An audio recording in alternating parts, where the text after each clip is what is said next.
Bienvenidos a la segunda de las conferencias de esta primera edición del Seminario de Comunicación y Salud, organizado por Novartis, la Universidad Europea Miguel de Cervantes y Radio Televisión Castilla y León. Bienvenidos a la que yo creo que es una de las conferencias estrellas o más destacadas o más sugerentes de este seminario que nos llevará hasta el próximo mes de mayo y que tiene su siguiente cita el próximo 17 de diciembre. Desde luego, para mí es una conferencia que tiene mucho interés por el invitado, por el personaje. De hecho, el rector, que sabe que con estas cosas suelo ser bastante crítico, yo decía que seguramente cuando yo estudiaba, que no fue hace mucho, que estaba del otro lado, si el director de marca hubiese visitado mi universidad, hubiese habido patadas para escucharle, y por desgracia veo que con la evolución de los años estas cosas se van perdiendo. Pero bueno, en ocasiones a uno la vida no le da la oportunidad de compartir en público lo que piensa en privado de personas a las que uno admira profesionalmente y personas con las que uno se siente especialmente agradecido por diferentes razones profesionales, como es mi caso con Óscar, pero en su caso personal además también por diferentes razones personales. Dice el periodista Enrique González, cuya biografía además hemos compartido precisamente él y yo durante este verano, que la gratitud es la memoria del corazón. Y eso es precisamente lo que esta tarde justifica mi presencia aquí. Esta tarde nos acompaña el hombre que vive huyendo, así le define en la mejor de las mejores definiciones que yo he escuchado de Óscar Campillo, Ángela Domínguez, que es la actual directora del Correo de Burgos. Hoy lo ha vuelto a demostrar, ha llegado de Madrid en tiempo récord, y aunque creo que pasa la noche aquí, pues me imagino que mañana se marchará cuando todavía no haya salido el sol a Madrid. Eso decía de él Ángela Domínguez, en la que yo creo que es la mejor definición que he escuchado de Óscar Campillo, y lo dice alguien que es amiga, compañera y además también ha sido discípula suya. Cuando él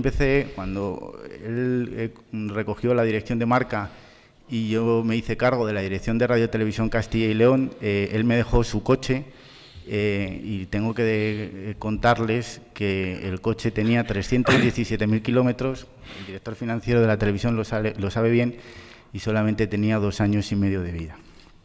Óscar Campillo es Óscar Campillo Madrigal, es el hombre de la montaña, es el mago, como le bautizó su amigo monteserino, sencillamente Oscarino Campi, entre otros muchos apelativos. Campillo tiene una fuerza física descomunal y una vitalidad desbordante. Hace poco más de una hora, a la puerta del Teatro Zorrilla, una compañera de profesión que tampoco tiene mucha relación con él, como es Carmen Domínguez, me decía, la verdad es que es un paisano que irradia optimismo y felicidad. Tal vez por eso le acompaña cierta leyenda que narra que cuando apenas era un niño se cayó en la cuba del vino de su bisabuelo materno, que se llamaba Salvador. Óscar nació en un pequeño pero muy coqueto pueblecito de la montaña de León, camino de Boñar, llamado La Mata de la Riba, y con apenas unos años el tren le condujo hasta Bilbao, más concretamente hasta Zalla. Quizás muchos de vosotros y de vosotras no lo sepáis, pero iba para cura. Pero afortunadamente un hermano paulino, Lázaro, tenía que ser, obró el milagro y consiguió que su fe fuese finalmente la del periodismo. Y desde entonces su vocación ya no ha sido otra. Es del Atleti de Bilbao, no podía ser perfecto. Es de Bruce Springsteen, de su familia y de sus amigos por encima de todas las cosas. Estudió en la Complutense y después de serlo todo como periodista en la provincia de León, donde les aseguro, y no es una exageración, que es una auténtica institución, decidió serlo todo en esta comunidad. Es el periodista de referencia de la última década en Castilla y León, pero sin embargo, hace poco más de 2 años y medio, el corazón le pidió un cambio y se fue a emprender la aventura de dirigir el diario de mayor difusión de este país, El Marca. Con Óscar Campillo yo comprendí que a veces un maestro no es un gran nombre, ni siquiera una gran estrella, sino simplemente un compañero fiel y talentoso que está a tu lado, que te sugiere y además te escucha. Me voy a permitir rápidamente definirle en 10 titulares. Ya les adelanto que cuando yo acabe él va a decir que esto es mentira, que para nada se siente identificado con lo que yo ahora les voy a relatar y que en el fondo no deja de ser una exageración producto del cariño y la amistad que compartimos. Pero tengo que decirles que en realidad es todo mentira porque yo realmente no les soporto. El titular número 10 es que yo tuve un profesor en la universidad que siempre nos contaba todo lo que él había podido ser en su carrera profesional como periodista y había rechazado, vamos, que era un auténtico fantasma. Pues bien, Óscar Campillo ha podido ser lo que ha querido o muchas cosas. El 9, en un tiempo en el que a los periodistas parece que hay que identificarlos con estas o aquellas siglas y da la sensación de que algunos viven permanentemente demostrando la pureza de su sangre, Campillo jamás ha sido un periodista de partido. Por encima de las siglas, él siempre pone el periodismo. Es el biógrafo, el verdadero, el primero, de José Luis Rodríguez Zapatero. Luego es verdad que llegaron las fotocopias y además también es buen amigo de verdad de la vicepresidenta del Gobierno. Quizás el octavo titular, porque es un hombre de principios, como Robles, con una ética a prueba de tsunamis. A los incrédulos yo les diría que existen periodistas así y él es un ejemplo, que no pretende, aunque algunos se empeñen en ponerle esa etiqueta, ser conciencia social de nadie. 7, trabajador como el que más, él abre el periódico y él lo cierra. En la televisión, él abría la televisión y él la cerraba. Vive 24 horas al día, los 365 días al año para el periodismo. Yo que lo he sufrido, se lo puedo asegurar. Repite constantemente, el periodismo no descansa. Hoy nos acompañan dos de sus grandísimos amigos, el gran Cachumba y Alejandro Menéndez. Yo recuerdo que cuando apenas llevaba un mes en el Marca, mucha gente decía, pero ¿qué va a hacer este hombre como director de Marca si a lo único a lo que le ha dado una patada en su vida ha sido un botijo, ¿no? Y recuerdo que fuimos a cenar los tres, Alejandro, Óscar y yo, al Marca Café, donde por supuesto todavía ni le ponían cara como director de Marca, y se entabló allí una discusión de la que yo simplemente era testigo sobre el Atlético de Madrid y en concreto sobre Godín, creo recordar, un jugador del Atlético de Madrid.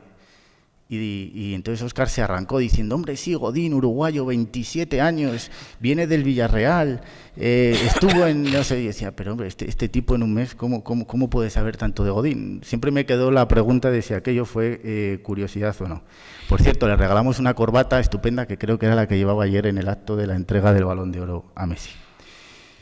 6. Pero no todo se consigue durmiendo poco, aunque es un experto provocador de esa fortuna de la que se busca, el olfato le acompaña en el sentido figurado, también en el real, hay que decirlo, pero hay que estar en el momento adecuado, en el instante preciso. Asteris, parafraseando a Virgilio, en sus cómics repite varias veces, audaces, fortuna, iubat, la suerte ayuda a los audaces.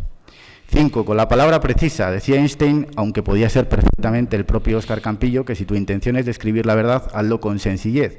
La elegancia, dásela al sastre. Un ejemplo lo pudimos ver o lo pudimos escuchar ayer mismo en la entrega de la bota de oro a Leo Messi. Un discurso de 2 minutos, sin ser, sin estar, sin hacer y con las palabras justas en el lugar apropiado. 4. Llevan los genes las 3 P's, paciencia, prudencia y perseverancia. 3, difícilmente pierde la serenidad. 2, es un tipo humilde. Una anécdota de hoy mismo, creo que Eduardo Gordaliza todavía no ha llegado, pero él podrá corroborarla. Hoy hemos ido a comer, él y yo, con un amigo a un sitio que nos descubrió Óscar, que se llama Las Canteras, y ha salido Pili de la cocina y me ha dicho, le tienes que decir a Óscar Campillo, digo, pues esta tarde voy a estar con él, que eres mucho más valiente que él. Y le digo, más valiente que Óscar, puede ser muchas cosas, pero más valiente. Y dice, sí, porque tú te atreves a salir en las fotografías. Digo, bueno, eso está bien. Es autocrítico, algo que creo que es imprescindible en esta profesión, y un tipo tremendamente ordenado, aunque para ello tenga que echar mano de su sombra, que se llama Raquel. Y finalmente, el titular número 1, dicen que el futuro es para las personas que dominan los idiomas y tienen habilidades sociales. Él tiene una capacidad de empatía absolutamente inhumana. Su móvil es una oficina de solución de problemas durante 24 horas al día. Él es paisano hasta la muerte, ese es su espacio natural, es un tipo auténtico, y yo creo que el ejemplo perfecto, y no exagero nada, de que se puede ser buena persona y se puede ser buen periodista y que para nada está absolutamente reñido, ¿no? Decía San Agustín una frase que yo creo que le define perfectamente, y voy acabando, decía San Agustín, en lo esencial unidad, en la duda libertad y en todo amor. Les dejo con el hombre que vive huyendo y puede que su epitafio sea, como hoy de nuevo nos ha vuelto a demostrar, otra cosa que tengo hecha. Óscar, tu turno. Muchas gracias, buenas tardes, noches. Yo debería callarme, alegar una enfermedad súbita y marcharme, porque después de todo lo que ha contado Eduardo, todo lo que yo diga les va a sacar del engaño y van a darse cuenta de que esa persona que ha dibujado desde el cariño que nos une no es exactamente la que está aquí. Me ha ofendido un poco que no le den nunca ni a un bote. Yo era un central en Bilbao, un defensa central rocoso, un poco torpe, pero hacía mis pinitos. Gracias a la universidad por invitarme, por llamarme, por confiar en mí, a RTVCIL, que es mi casa, y los compañeros que están por aquí, mis amigos, y a Novartis. Yo no me siento un conferenciante, me siento un periodista, siempre, solo un periodista y todo eso, ¿no? Porque para mí es lo más que se puede ser.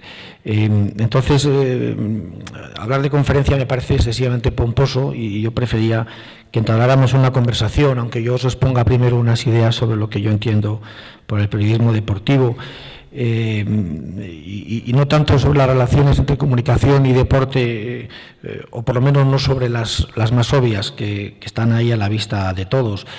Es verdad que el deporte, sobre todo el deporte de élite, sin comunicación o sin información, no lo podemos entender tal como existe ahora mismo. Ejemplos hay en la historia y en la actualidad muchas. El Tour de Francia, por ejemplo, la carrera ciclista más importante del mundo, empezó a principios del siglo pasado como iniciativa de un periódico que se desgajó de otro que ya existía y como iba mal, pues idearon la organización de una vuelta ciclista para ganar en ventas al rival. El Giro de Italia lo organiza la Gazzetta dello Sport. Nosotros, la semana que viene, en los 75 años de Marca, damos los premios a los mejores deportistas españoles, y en la semana siguiente los premios Marca, que conocéis, el premio Di Stéfano, el premio Pichichi, el premio al mejor árbitro, al mejor portero, el premio Zamora. El deporte y la comunicación se necesitan. Yo creo que mucho más el deporte a la comunicación que viceversa, pero también la comunicación al deporte o la información al deporte. Hay un caso paradigmático, o que puede ser ejemplar de lo que estoy diciendo. Juanito Oyarzábal, al que conocéis todos, ese escalador español profesional, hasta hace 15 o 16 años era un carnicero que le gustaba escalar montañas y subir 8000, y lo hacía en el anonimato. Cuando subió el último, el Annapurna, salió en una portada de Marca. A partir de ahí, a partir de ese mismo día, se convirtió en alpinista profesional. El que hasta ahora solo había sido un carnicero sin más, de repente se dedica profesionalmente ya a eso, porque por la comunicación fue Marca, como pudo ser cualquier otro medio. Quiero felicitar a quien ha ideado y ya entramos en el fondo de lo que yo os quiero contar, el nombre del seminario Comunicación y Salud, porque me parece afortunado, no porque no me estoy refiriendo a la comunicación sobre sociosanitaria o sobre asuntos médicos, me refiero a que la comunicación, desde mi punto de vista, es fundamental para la salud, para la buena y para la mala, ¿no? Imaginemos un horror, un mundo sin información, ahora que especulamos tanto con el futuro del periodismo y de los periódicos, con el periodismo ciudadano, con el periodismo tradicional de toda la vida, ¿no? Un mundo en el que no existiera ese control, esa vigilancia del poder que mal que bien ejerce la información, y un mundo en el que todos los poderes pudieran campar a sus anchas. Se me ponen los pelos de punta.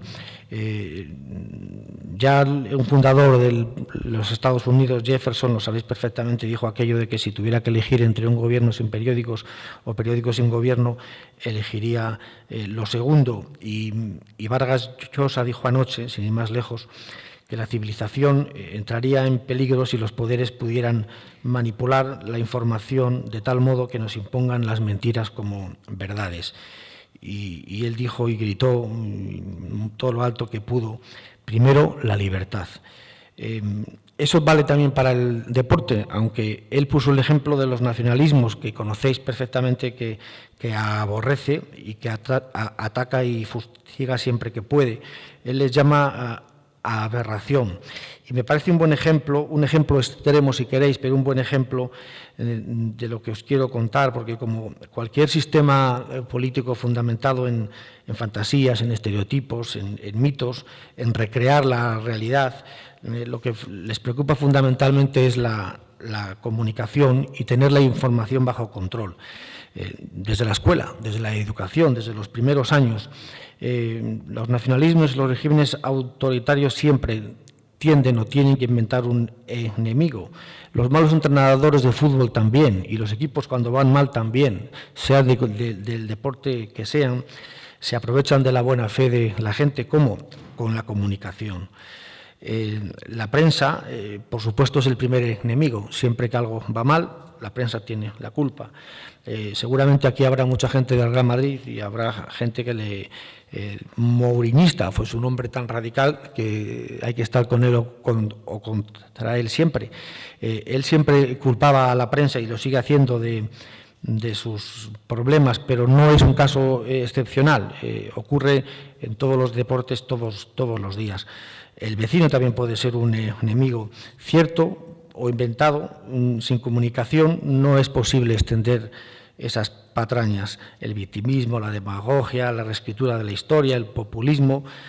Bueno, es solo un ejemplo de las estrategias que todas las organizaciones humanas ponen en marcha para justificar sus actos. Depende de qué tipo de comunicación triunfe, mejorará o empeorará la salud de los consumidores, de los receptores. Estarán mejor o peor preparados para tomar decisiones, estaremos mejor o peor preparados para adoptar posiciones.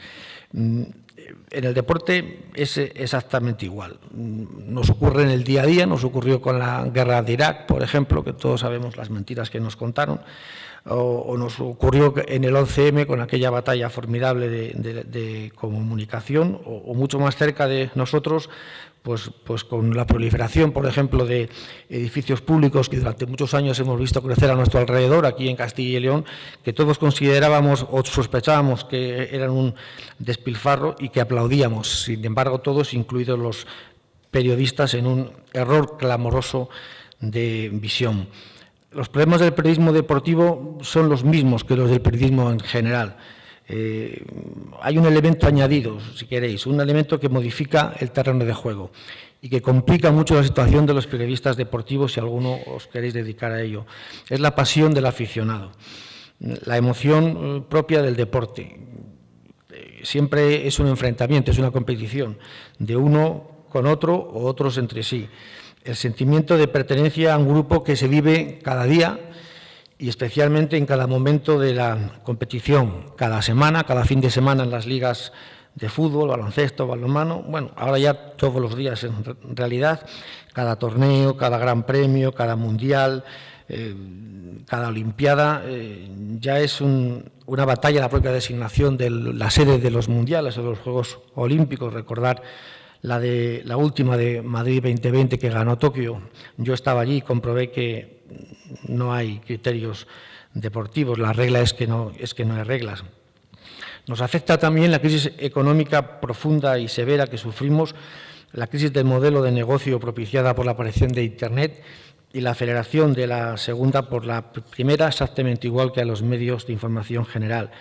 Nos acechan los mismos enemigos que al periodismo generalista: el amarillismo, el sectarismo, la chismografía, la excesiva condescendencia, la tendencia a la adulación o a la sumisión, el peloteo, la confusión con los intereses de las fuentes y la falta, en realidad, de un espíritu crítico sin el cual desaparece la censura social y aparece el todo vale, que corroe el modelo de convivencia y de valores que hemos construido entre todos.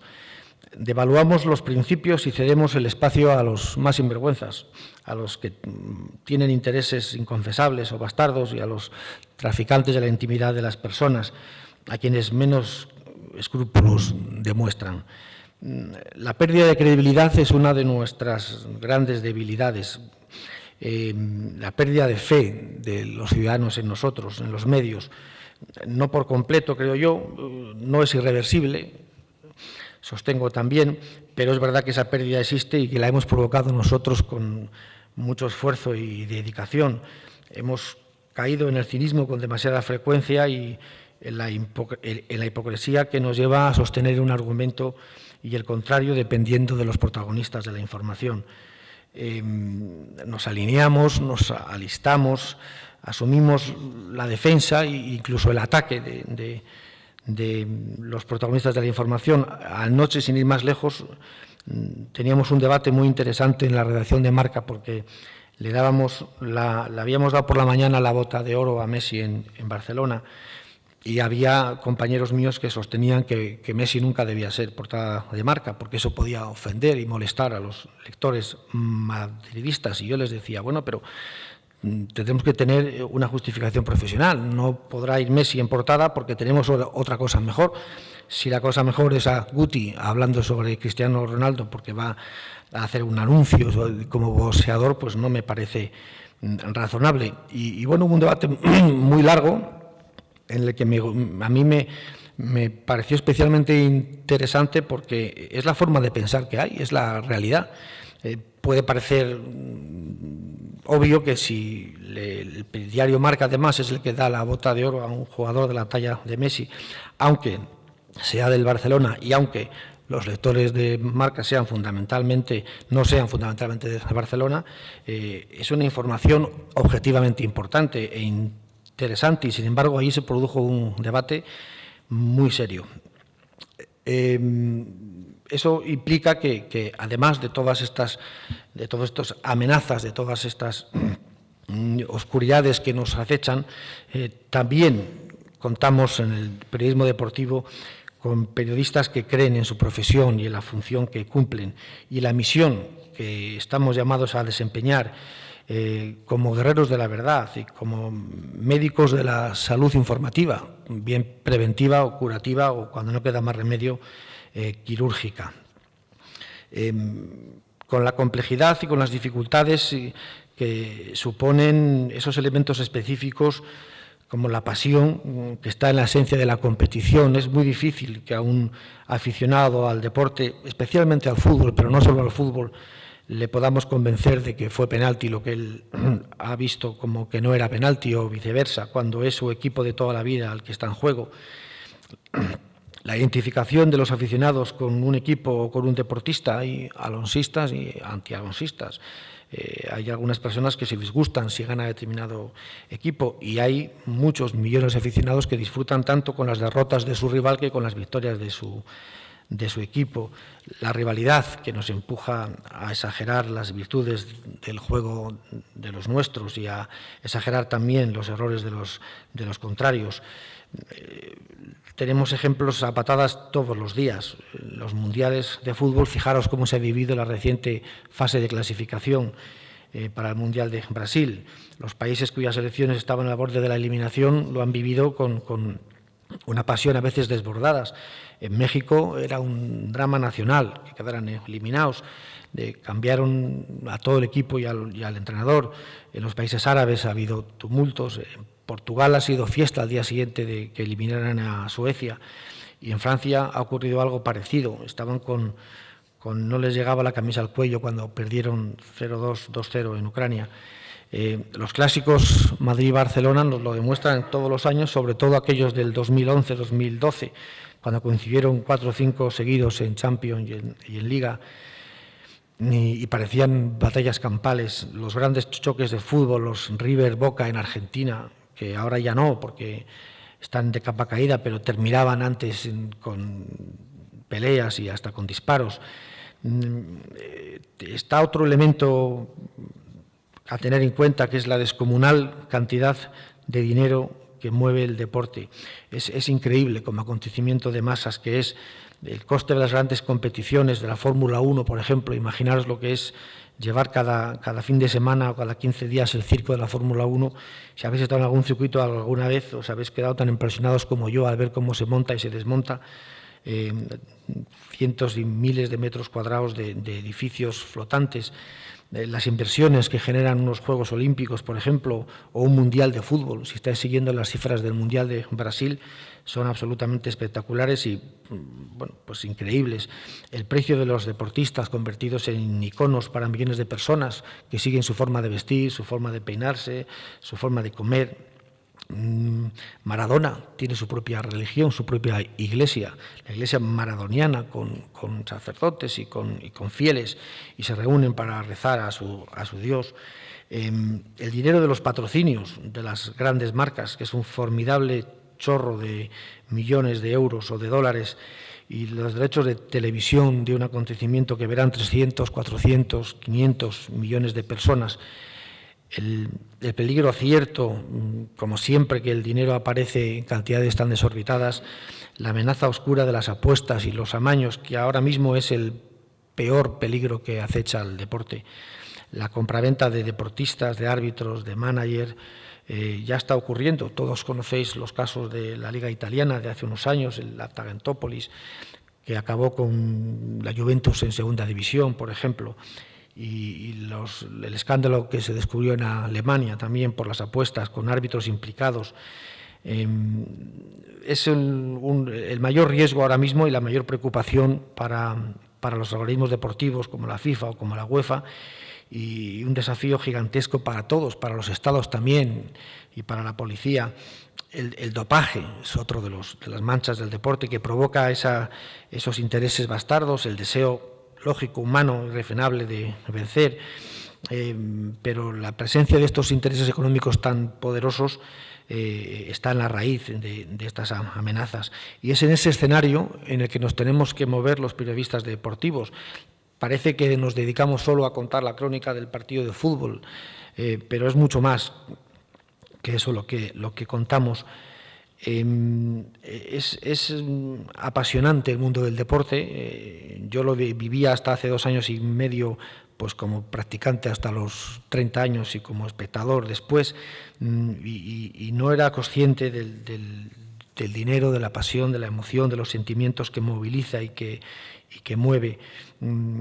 Necesita del periodismo, por supuesto, pero necesita sobre todo del periodismo riguroso y de la honestidad para que impere la verdad, por la buena salud de los que leemos todos los días los periódicos y seguimos los programas deportivos.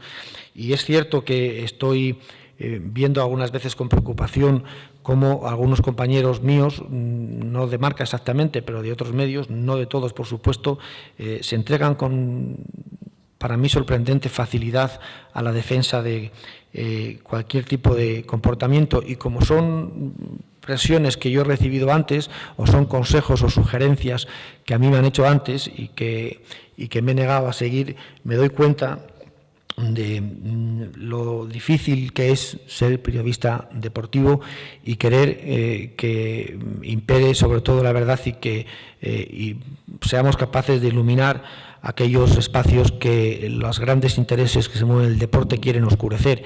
Hay quien dijo que el periodismo era publicar todo aquello que alguien quería que no se publicara. A mí me parece una exageración, pero desde luego me quedo con esa definición mucho más que con la contraria. Y en un mundo en el que a veces es más difícil trabajar, los grandes clubes de fútbol dificultan cada vez más el acceso a los protagonistas del deporte.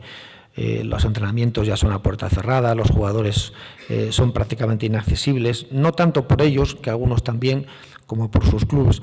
Las propias marcas que invierten tanto dinero en los deportistas ponen mucho énfasis en que solamente hablen para aquellos medios que previamente han concertado de alguna forma o a cambio de algún precio. No hablo de precio económico, pero sí de apoyo, sí de defensa del deportista del que estemos hablando. Es muy difícil para nosotros entrevistar o tener testimonios directos de los grandes protagonistas del deporte, porque sus clubes no les dejan, porque sus casas no les dejan, porque sus marcas no les dejan, y porque todo, hoy en el deporte, todo el mundo quiere sacar dinero de todo. Una de mis grandes sorpresas fue cuando descubrí que la fotografía del final del Tour de Francia también estaba sujeta a derechos y había que pagar para poder estar allí. Es un camino del que probablemente nos tengamos que bajar y tengamos que tomar la decisión de poner freno alguna vez, porque al paso que vamos, y la crisis nos está ayudando en ese sentido, no podremos contar nada si no es pasando previamente por caja. Poco más tengo que deciros. Creo que la comunicación y el deporte son inseparables, por supuesto. No existe el deporte de élite sin comunicación. Pero una cosa es comunicación y otra cosa es información. Y ahí las cosas ya cambian. Las grandes organizaciones deportivas no están dispuestas a dejarnos entrar en todos sus espacios que manejan con facilidad. Cada vez nos tratan de complicar más las cosas y nosotros cada vez estaremos más dispuestos a superar todas las trabas que nos pongan por delante. Muchas gracias.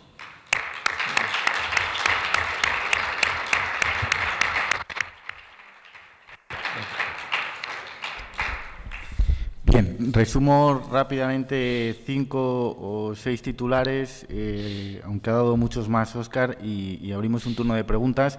Ha dicho, y además ha comenzado con ello y ha acabado, dice que no podemos entender el deporte de élite sin la comunicación, aunque apuntaba un matiz al final, decía que una cosa es la comunicación y otra es la información. He dicho que yo creo que necesita mucho más el deporte a la comunicación que viceversa. También nos ha contado que él estuvo en Buenos Aires en la adjudicación de las pasadas Olimpiadas en el mes de septiembre y comprobé que en esa elección la regla es que no había reglas.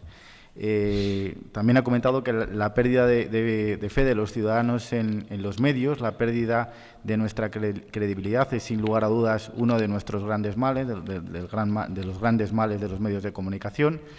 El peor peligro que acecha el deporte son los amaños y es, por tanto, junto con el dopaje, un desafío extraordinario.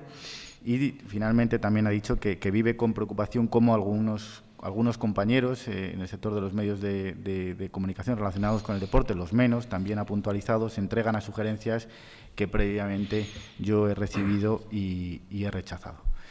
Bien, no sé si hay alguna pregunta entre el público. ¿Sí? Hola, buenas tardes. Ha hablado sobre los muchos males que achacan a la profesión, tanto deportiva como en general. Y a lo que yo podría añadir también un poco la bicefalia que hay en el deporte español. Parece que solo juega Madrid y Barça, el resto de equipos no existen. Y ya no hablo del resto de deportes, salvo 3 o 4 estrellas mediáticas que de vez en cuando rascan alguna portada. Si el director de marca conoce esos males, si muchos periodistas conocemos esos males, ¿por qué nadie hace nada por arreglar esos males? ¿Por qué se sigue insistiendo en esos defectos que están llevando a la pérdida de credibilidad del periodismo? ¿Tanto pesa la crisis económica como para enterrar valores como la honestidad y la veracidad de la que he hablado? Hombre, en eso estamos. Yo, desde luego, creo que en 2 años y medio hemos cambiado muchas cosas. Un periódico no debe ser anti nada y yo creo que muchos medios en algún momento de su historia lo son y yo procuro que Marca no lo sea. Una cosa es la credibilidad, la honestidad, la verdad, tratar de, teniendo en cuenta que te mueves en un terreno pantanoso y que el mundo del deporte, como decía, está sujeto a las emociones, a los sentimientos y a la pasión de los lectores y no puedes abordarlo igual que un pleno del ayuntamiento. Pero teniendo todo eso en cuenta, después el periódico también es un elemento de consumo, es un bien de consumo y lo que no podemos es tirar piedras sobre nuestro propio tejado. Marca aspira a que todas las aficiones, a que todos los equipos salgan en el periódico. Todos los días no se puede porque no hay páginas suficientes, pero sí ampliar poco a poco.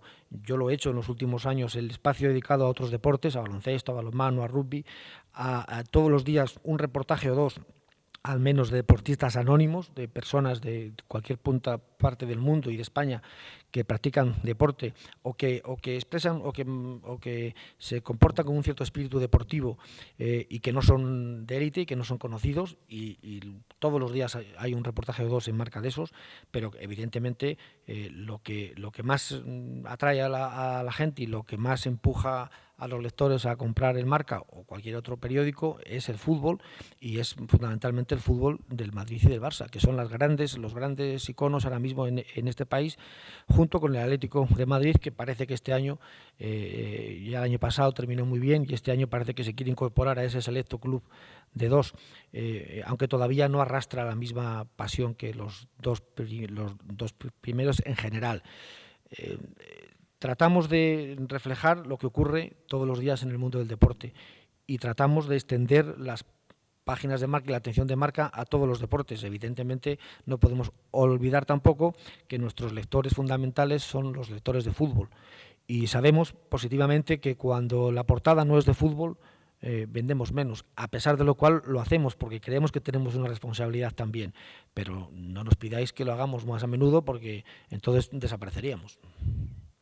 Y lo que no somos es antinada, que es difícil, y mantenemos combates, como todos los periódicos, todos los periodistas, muy duros con los grandes protagonistas del deporte, y no nos arrugamos, y sufrimos mucho. Más preguntas.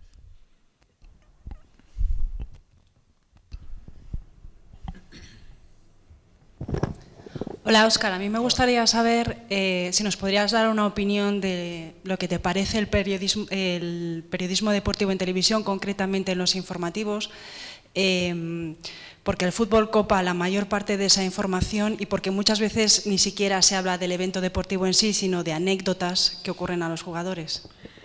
Pues bueno, lo que es evidente es que el deporte está ganando espacio en los informativos de televisión cada vez más, y bueno, ya hay muchas cadenas que tienen un espacio propio. O sea, es el telediario, que no es ya el deporte, es una parte del telediario, sino un programa aparte.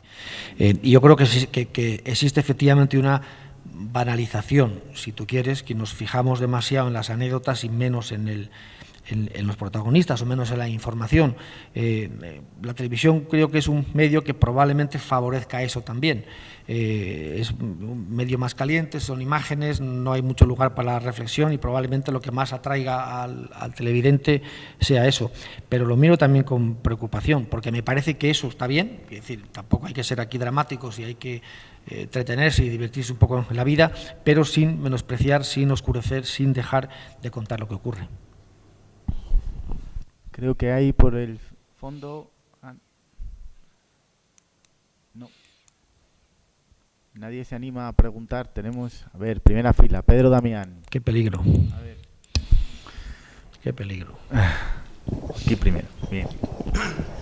¿Qué tal? Buenas tardes. Hola. Quería saber si el periodista deportivo mantiene una formación continua. ¿Una?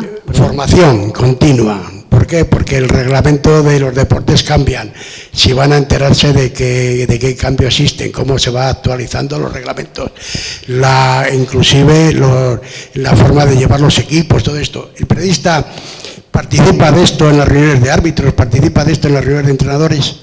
Bueno, en las reuniones de árbitros no nos dejan, pero sí están los periodistas de cada sección, de cada área, sí están informados permanentemente de los cambios que hay en el reglamento.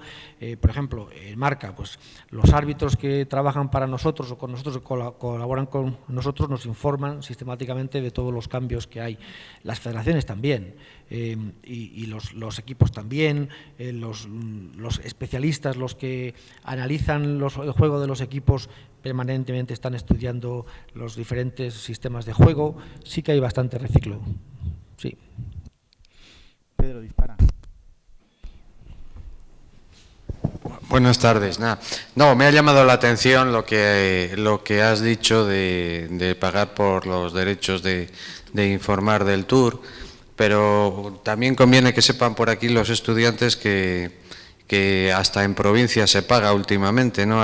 Los festivales de cine, San Sebastián, creo que algún otro ya implantaron la moda, y desde el año pasado en Valladolid la Seminci también cobra por acreditación. No es que sea un dinero importante, pero ahí lo que se plantea es un problema de concepto, el problema de tener que pagar para poder informar, cuando realmente el derecho a la información pues es un derecho universal que no debería de estar sujeto a una tasa.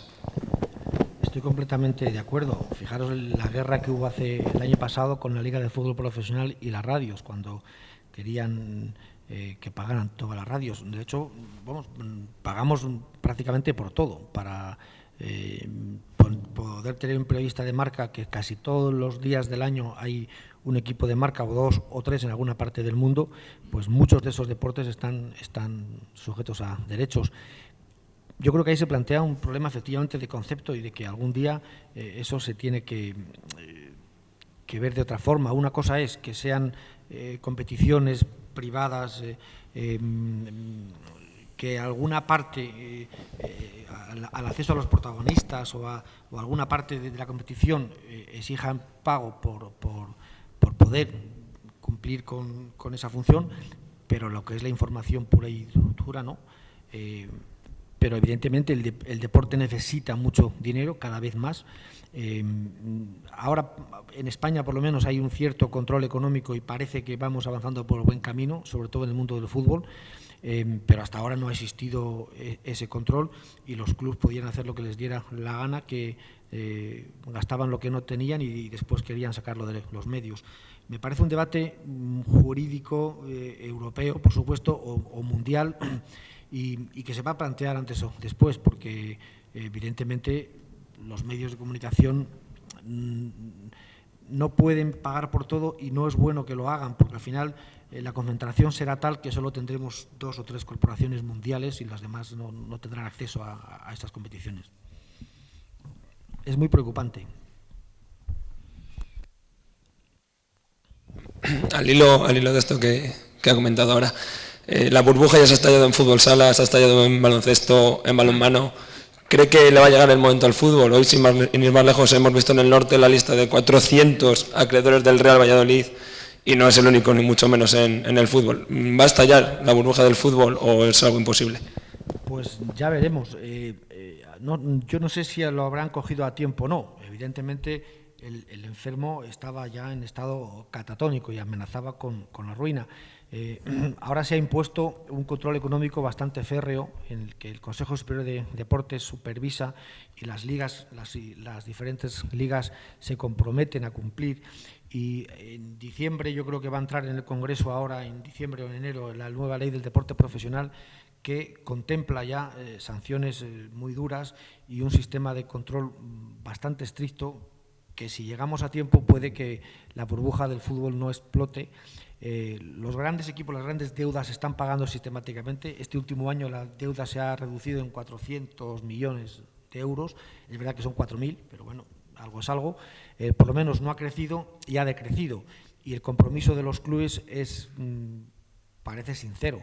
Y desde luego al que no cumpla, ya ha ocurrido, ya hay un equipo que ha desaparecido, que soy el Guadalajara, que simplemente echaron de la segunda división, y puede haber equipos que tengan problemas, un par de ellos o 3 pueden pasarlo mal, pero no como sistema si llegamos a tiempo, que yo creo que sí. Ahora, la deuda del fútbol, pues fijaros, 4.000 millones, en fin, no es ninguna broma. Buenas tardes. ¿Los periódicos deportivos van a aguantar mejor la crisis del papel? Y si no es así, ¿cómo van a conseguir la rentabilidad o cómo van a sobrevivir en los próximos años? Pues si supiera eso, sería el tipo más listo del mundo. Es el gran problema que tenemos ahora. Fijaros, ahora se ha planteado otro que todavía más grave. Teníamos el problema de la migración de los lectores del papel a la web. Marca sacó el año pasado la aplicación para iPhone, para móvil de Marca, y ahora tenemos el problema de que el crecimiento de esa aplicación es mucho más rápido que anteriormente el de la web, y hay una migración de la web al móvil, lo cual ya todavía complica mucho más el problema, porque los grandes ingresos vienen del papel primero, de la web después, y prácticamente nada del móvil todavía. Pero la decisión de los lectores, la decisión de la gente siempre va muy por delante, mucho más deprisa que la de las agencias de publicidad, que van con más lentitud. Entonces, fíjate qué problema se nos plantea. Baja lo que nos produce más ingresos y sube lo que no tiene ingresos. ¿Qué vamos a hacer? Yo creo que los periódicos de papel van a seguir existiendo, no las mismas cabeceras que hay, ni muchísimo menos, pero van a existir todavía unos cuantos años más. Depende si somos capaces de renovarnos y de contar historias y no contar lo que ya cuentan las webs, las radios y la televisión. O sea, ese mundo ya se terminó, ya no existe, por más que nos aferremos a él, y mientras más tiempo tardemos en reaccionar, peor para nosotros. Creo que si somos capaces de hacer ese cambio, resistiremos con tiradas mucho más pequeñas, pero resistiremos y habrá periódicos de papel que tengan menos ventas, pero que sean influyentes también en el mundo general y en el mundo del deporte.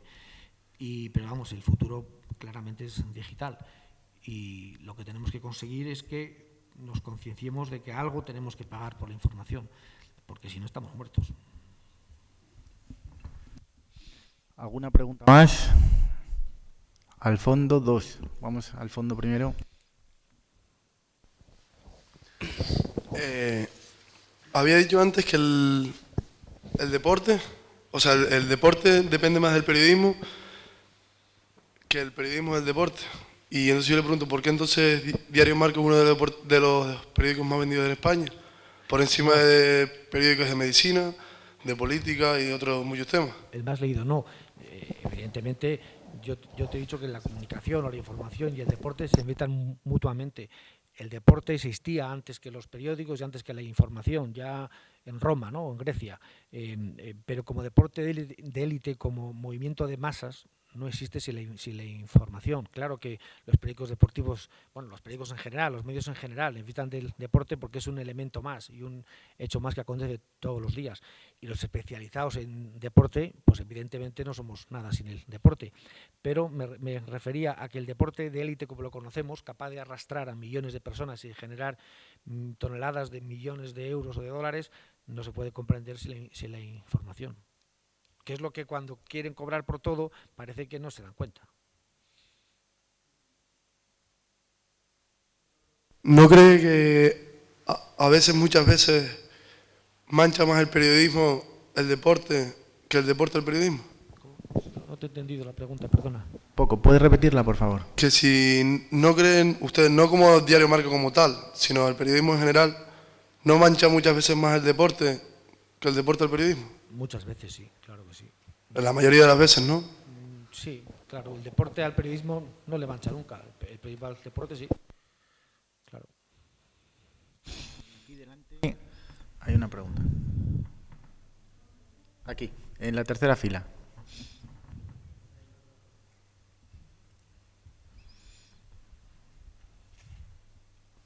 Bueno, quería decir dos cosas. La primera es que el tema este del derecho a la información tendríamos que hacer un seminario. Lo que pasa es que estoy en la privada y lo digo con muchas reservas, porque yo soy de la pública, como sabéis, ¿no? Aunque en realidad estoy aquí por vosotros, claro que para mí sois de la pública y de la privada. Lo digo porque hay que tener un poco de cuidado con el tema del derecho a la información, porque claro, si el derecho a la información es muy generoso, tendrían que dejar pasar al espectáculo a todos los que quisieran informarse. Y entonces ese sería un derecho a la información en primera persona, ¿no?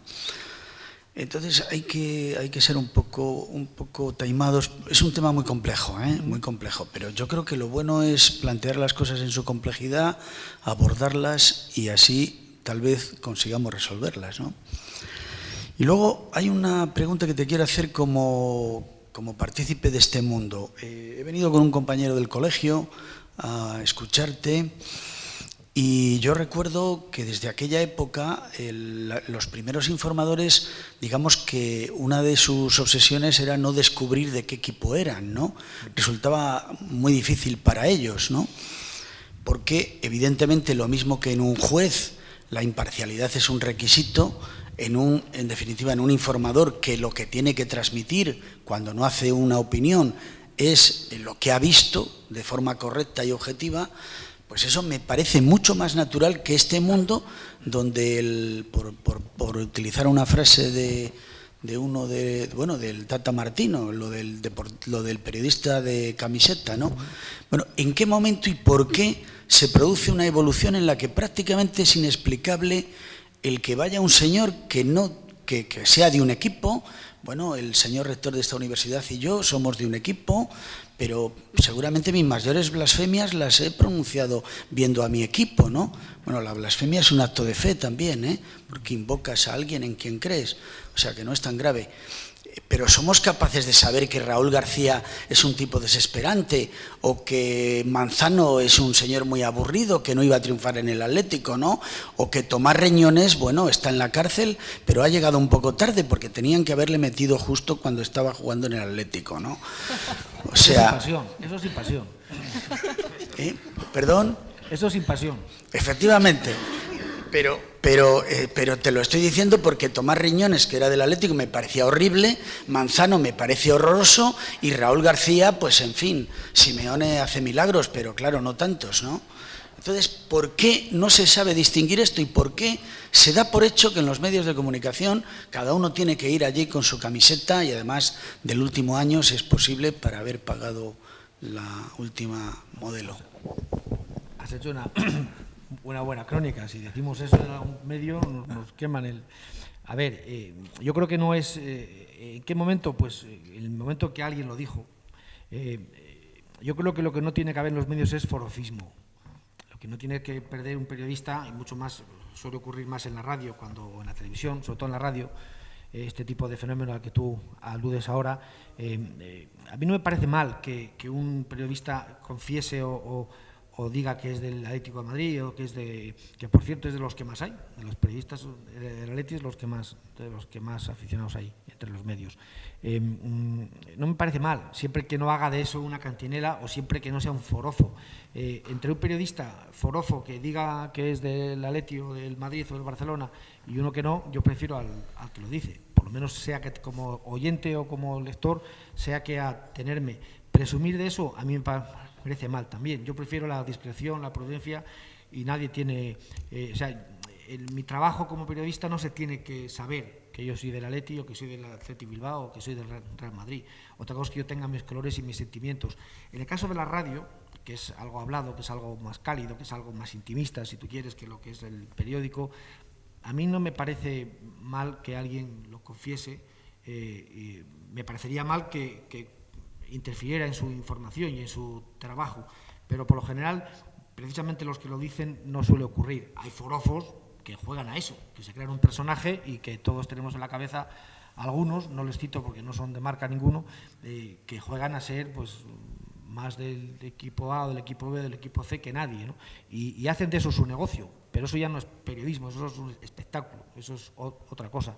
En cuanto al derecho de la información estoy de acuerdo completamente, creo que es un debate muy complicado. Es verdad que el derecho de la información llevado a esos extremos sería irrealizable, por supuesto, pero bueno, hay también un cierto cuerpo legal que delega en los medios de comunicación ese derecho, ¿no? Y yo no digo que no tengamos que pagar, ojo, lo que digo es que me parece que nos estamos pasando, que todo el mundo ya, por ejemplo, a nosotros nos empujan permanentemente, y yo estoy haciendo un esfuerzo en Marca por convencer a mis compañeros de que tenemos que dar cabida al deporte femenino que estaba prácticamente desaparecido, o a deportes que tienen muy pocos seguidores, o a categorías inferiores de deportes que no tienen visibilidad ninguna. Pero alguno de estos, cuando te llega el presidente de turno y te dice, oiga, ¿y esto cuánto es? Y dices, oiga, vaya usted a la porra. Una cuestión, Óscar, comentabas que el periodismo deportivo y el periodismo tradicional comparten los mismos males, pero que es más complicado aplicar lo que serían las normas o los criterios básicos o lógicos o tradicionales del periodismo sobre el periodismo deportivo. Imagino que por cuestiones como el forofismo. Claro.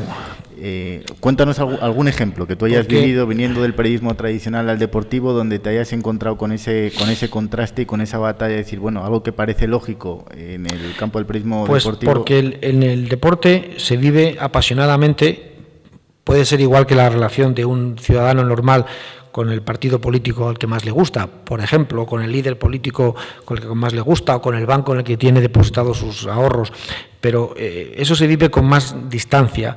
En el periodismo, en el deporte se vive todas las semanas. Todas las semanas juegan al fútbol, juegan al baloncesto, juegan al balonmano. Cuando no hay mundial hay europeo o liga americana o asiática los aficionados se posicionan a favor o en contra y sienten las victorias de su equipo como suyas, igual que sentimos las victorias de España en el Mundial como nuestra. Y es muy difícil, es un público muy permeable a la explicación tradicional de que la culpa de todo lo que pasa la tiene la prensa, y eso no ocurre en otros negocios. Por ejemplo, cuando Marca publicó el malestar del vestuario del Madrid con Mourinho, pues nos cayó encima la tormenta del siglo, y muchos lectores de Marca dudaron de Marca, pensaron que realmente podía ocurrir que estuviéramos en una especie de locura conspirativa para fastidiar al Real Madrid, cosa que evidentemente no era cierta, porque en ello nos va la vida. Después se demostró que todo era cierto, pero juegas con un tipo de consumidor del periódico, de la radio, entonces de la Marca TV o de la web, que es que vive con mucha emoción, con mucho sentimiento, con mucha pasión el día a día, y está dispuesto a entender que Messi gana la Bota de Oro ya que aparezca en la portada, pero un día y se acabó, no 2 seguidos, porque entonces ya no está dispuesto. Y lo entiende racionalmente, pero lo rechaza sentimentalmente, y tienes que jugar con esas variables, porque si no estás perdido. Bien, ¿alguna pregunta más?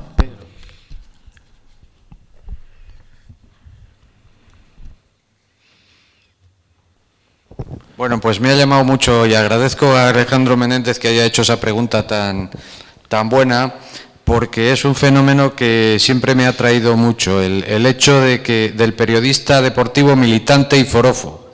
Es una cosa que a mí particularmente, cuando la detecto, me pone muy nervioso y me saca de mis casillas, aunque trato de contenerme como es natural, ¿no?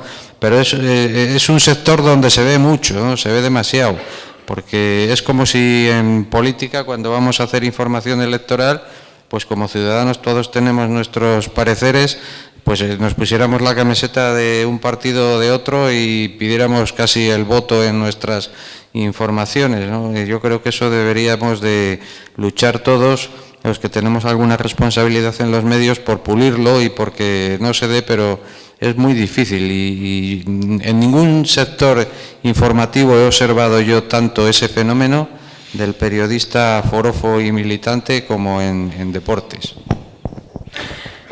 Sí, bueno, es verdad también que hay programas, sobre todo en televisión, ¿no?, de tertulias políticas a determinadas horas de la noche, que también, pero esos ya son personajes, ya no son, tampoco aspiran a que les llamen periodistas. Ellos van allí y yo creo que ya de antemano tienen dividido: tú defiendes a este y tú defiendes al otro, y pase lo que pase, cumplen con su papel, ¿no? El problema es que nos metan a todos en el mismo saco y que eso realmente repercuta todavía más en la falta de credibilidad que tenemos los medios y que padecemos los medios. Una última pregunta. No.